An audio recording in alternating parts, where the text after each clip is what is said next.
I am the Tofu Golem. Please enjoy the video. You start by getting straight into settings, so unlock the iPhone and connect to Wi-Fi or cellular. Once done, open Privacy and Security and tap Analytics and Improvements.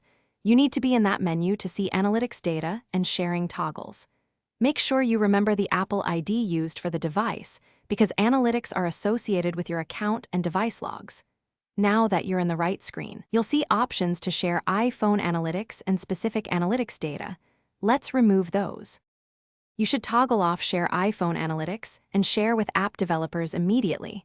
This stops future uploads. Then tap Analytics data to get into the stored logs. These are individual crash and diagnostic files. You can delete single entries by swiping left and choosing Delete, or tap Edit and select multiple items to remove them in bulk. Because these files accumulate automatically, make sure to clear any recent crash reports you don't want stored on the device after disabling sharing. To finish, verify the share toggles remain off and then restart your iPhone.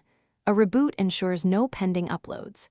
If analytics still appear in your account, check iCloud and Apple ID diagnostic settings, because some diagnostic data can be associated with backup or account-level features. If problems persist, sign out of your Apple ID, restart the device, and sign back in. That often severs lingering diagnostic connections. One troubleshooting tip: if logs reappear, update iOS, because a bug may be re-enabling uploads until fixed. Thanks for watching. Consider subscribing if we helped you today.